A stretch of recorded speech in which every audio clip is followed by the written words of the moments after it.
You know what? I got to talk to somebody that knows the inside scoop on what's going on. Jack Abramoff is probably the most notorious lobbyist there ever was. I don't need. You know what, Jack? I'm sure there are probably guys just as notorious as you, but you're the one everyone knows. Welcome to Houston's Morning News, sir. Thank you for having me. Appreciate being there. It's our pleasure. He's got a new book out called Capital Punishment, The Hard Truth About Washington Corruption from America's Most Notorious Lobbyist. Jack, how much does it cost to buy a congressman? Well, I don't know that one can put a price tag on it. I think the media tend to, not yourself, but the 60 Minutes that I was on, tend to try to, make it very simple. What's the price? What happens is lobbyists spend years and years currying favor with lawmakers through gifts and meals and travel and things like that until they build up a relationship and campaign funds. And you, Jack, you knew this was illegal, though. I mean, there was some of it that was legal, and you tried your very best to do it legally, you said, but then you got to the point where you knew what you were doing was illegal, but you did it anyway. Well, I think what happens is, ultimately, at least with me, is I just stopped caring where the lines were. The lines are kind of murky and weird. I'll give you an example. They have a gift ban of sorts in the Congress where there's certain kinds of gifts that you can't give to members and staff. Well, governments are exempted from this gift ban. And so some governments, it's obvious, like the government of the city of Houston, could give whatever they want to any member of the Congress, House, or Senate. Didn't matter. Indian tribal governments, which I represented, were allowed to give anything they wanted in the Senate, but not everything they wanted in the House. And so eventually, as we represented a bunch of them, we stopped sort of making that distinction, thinking kind of it was silly and weird and didn't make any sense. And it's right, it doesn't make any sense, but it's the law. And once you start breaking the law, unfortunately, even if you, frankly, didn't start doing it, you pay a price, and I paid that price.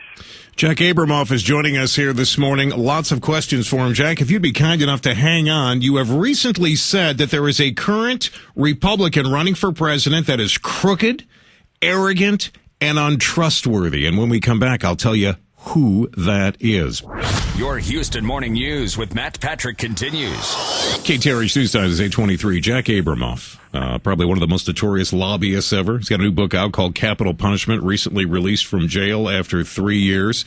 He is very open, very honest about what he did. And recently, Jack, and in your book, you say that there is a Republican presidential frontrunner that is crooked, arrogant, and untrustworthy. Who are you talking about? Well, I should say that in the book I'm talking about Newt Gingrich, but I'm actually not. I think some of the appellations that you mentioned were kind of crude to the story from the media.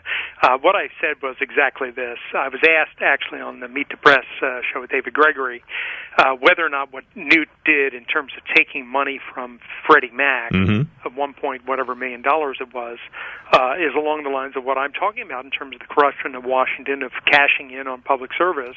And I said, yes, I thought it was. I thought it was that kind of corruption.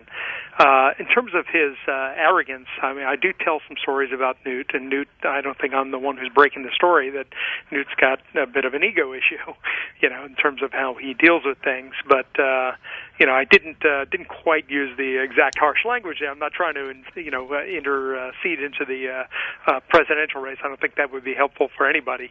But I did want to be accurate that I did think that what he did in terms of the Freddie Mac thing was certainly unwise on his part, and trying to sort of dissemble a little bit and talk about it being a history lesson was probably not the brightest move. Was he a lobbyist? I mean, he says he wasn't, but in your opinion, as a lobbyist, someone that knows about lobbying, was he?